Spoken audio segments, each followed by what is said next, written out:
Teman-teman masih semangat semuanya? Masih, ya. Sebagai sarjana yang pamungkas, saya ingin menghadiahi teman-teman semua dengan sebuah pantun. Pantun lagi, enggak bisa. Hati resah, rasa ingin jengkel.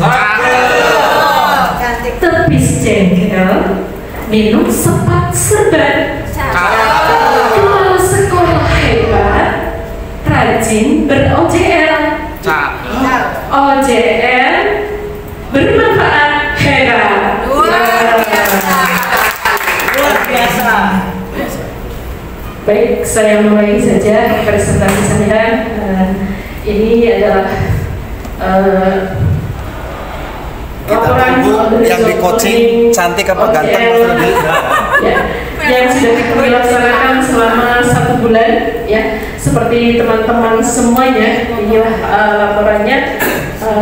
Ini adalah sekolah saya sebelum dilakukan pembangunan dan wajahnya sekolah masih cantik, tapi nanti teman-teman bisa melihat kalau yang sekarang suasana kelas juga kantornya itu porak-poranda karena kami sedang kena proyek.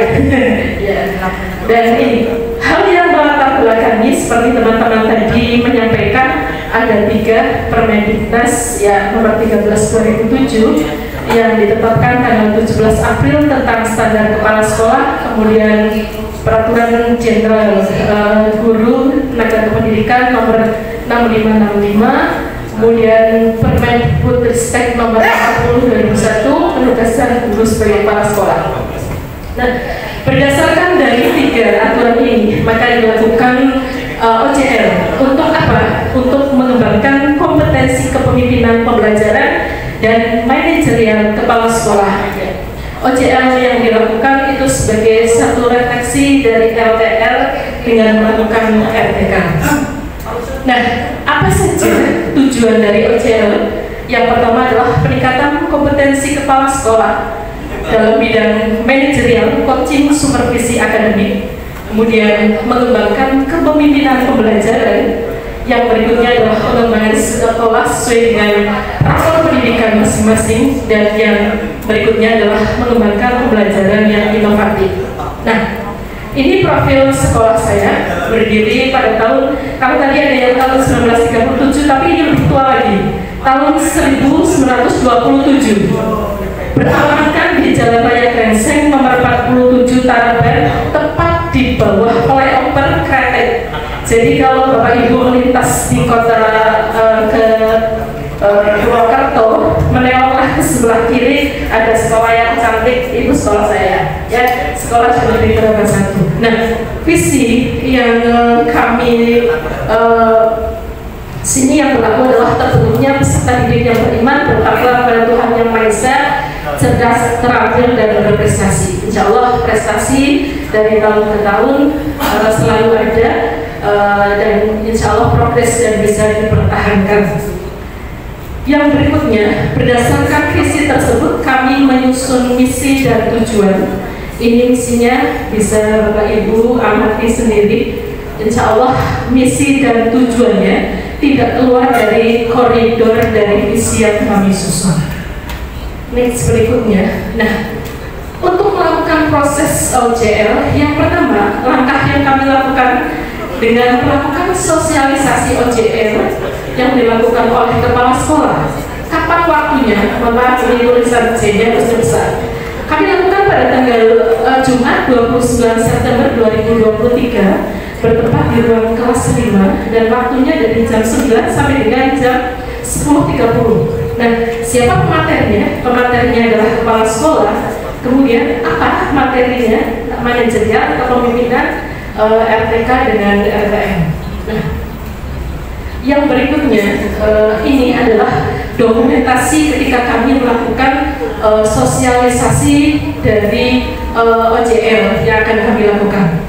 Next berikutnya. Nah, setelah melakukan sosialisasi, kami kemudian menggagas, ya, ada program lanjutan, yaitu berupa rencana tindak kepemimpinan. Nah, rencana tindak kepemimpinan ini kami dasarkan pada hasil rapor pendidikan tahun 2023. Dari rapor yang ada semua berwarna hijau kecuali satu berwarna kuning, yaitu pada kualitas pembelajaran dengan kenaikan hanya 3,84% pada tahun 2023. Dan inilah yang menjadi PR. Dari sinilah kemudian kami menyusun sebuah RTK dengan judul Upaya Peningkatan Kompetensi Guru dalam Mengembangkan Pembelajaran Berdiferensiasi melalui penggunaan media pembelajaran inovatif di SD Negeri Taragan 1. Ya, senyampang dengan judul RTK, maka kemudian kami menyelenggarakan workshop, dan workshop itu kami beri nama brandingnya penyusunan modul ajar kurikulum merdeka berbasis pembelajaran berdiferensiasi melalui media pembelajaran inovatif di Sekolah Dasar Taragan 1. Mengapa pembelajaran diferensiasi ini yang kami jadikan dan kami ulik? Karena ini selaras dengan kurikulum merdeka. Roh dari kurikulum merdeka adalah pembelajaran berdiferensiasi, di mana kita mengajarkan kemampuan potensial peserta didik yang berbeda dengan melakukan layanan pembelajaran berdiferensiasi. Yang berikutnya, pelaksanaan dari RTK workshop tersebut ini kami lakukan 2 hari. Yang pertama, pada hari yang pertama esensinya modul ajar pembelajaran diferensiasi. Kemudian materi hari keduanya adalah media pembelajaran inovatif dengan media Canva. Dan bagaimana hasilnya? Hasilnya adalah guru-guru bisa menyusun modul ajar diferensiasi melalui media inovatif Canva. Dan inilah dokumentasi workshop yang kami lakukan. Ya, ini ruangannya menggunakan ruangan kelas 5. Mohon maaf, ini ruangannya juga berantakan. Ya, kemudian ini guru-gurunya siap semuanya untuk melakukan mendukung kepala sekolah melakukan PJN. Next berikutnya. Nah, berikutnya saya melakukan supervisi akademik berbasis coaching bagi guru. Nah, guru sasaran yang saya gunakan sebagai sampel adalah Ibu Hortikultur Jana, sarjana pendidikan sekolah dasar guru kelas 5. Guru tersebut memiliki dedikasi yang tinggi, ya, dan biasa memberikan prestasi pada sekolah ini. Nah, supervisi akademik tersebut kami lakukan dalam 2 siklus. Siklus yang pertama pada hari Jumat 20 September 2023, di situ tahapan pra observasi kelas, ya. Jadi coaching pra pada jam 7.15 sampai dengan jam 8. Kemudian pada hari berikutnya tanggal 21 Oktober 2023 bertepat di kelas 5 diadakan observasi. Dan pada hari Sabtu 21 Oktober 2023, ya, jam 10.25 sampai 10.30 ini coaching pasca observasi di kelas 5. Nah, kemudian siklus yang kedua ini dilakukan pada hari Senin tanggal 23 Oktober 2023. Ini makan rentang waktu yang lama. Kebetulan kesibukan juga, adanya Popda, juga adanya lomba FTPI.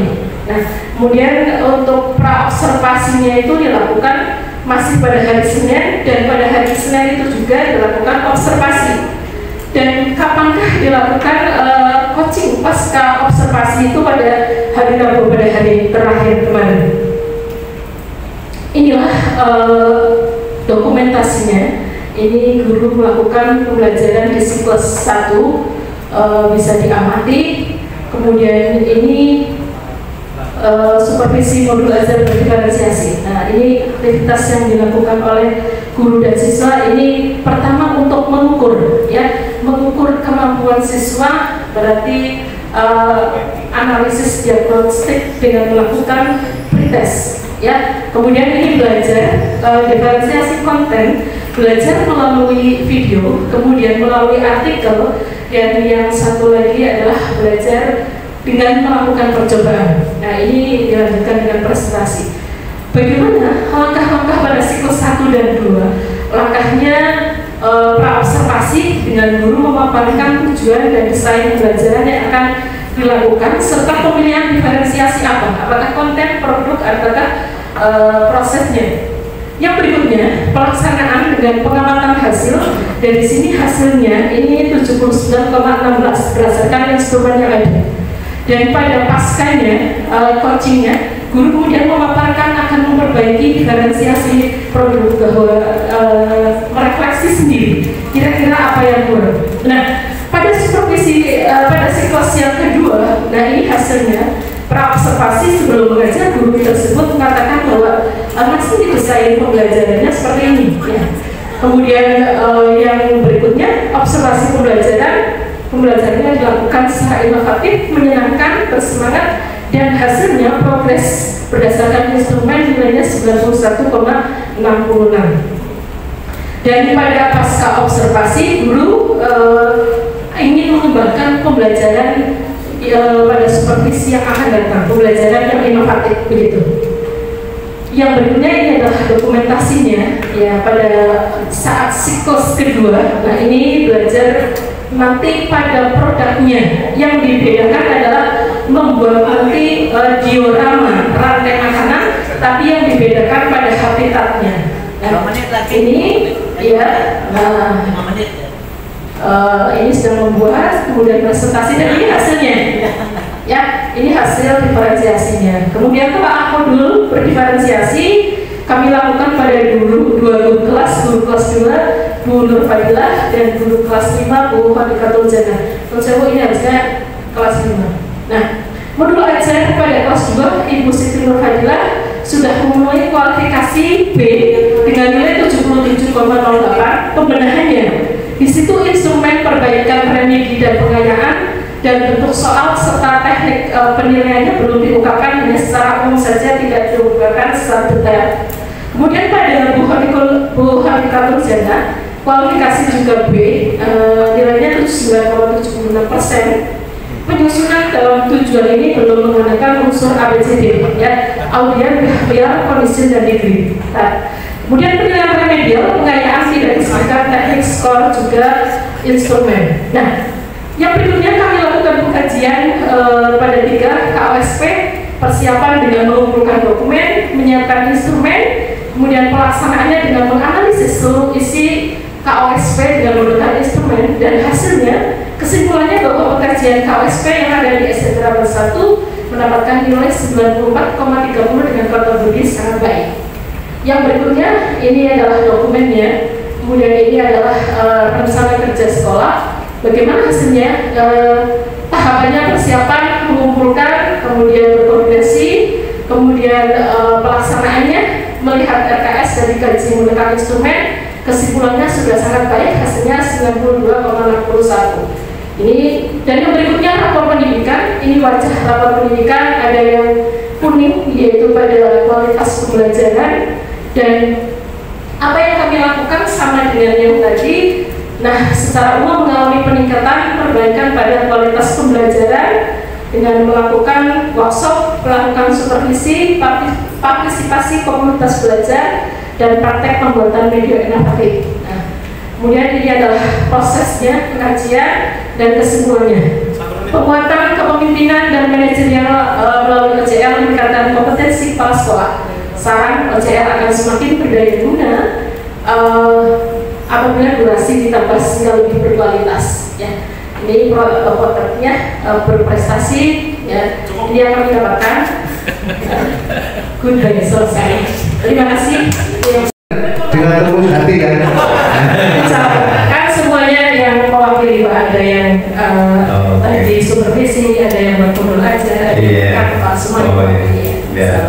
Udah terbukti, ya udah bagus, selamat untuk Bu Minta. Sudah Pak, Terima kasih semuanya. Assalamualaikum warahmatullahi wabarakatuh.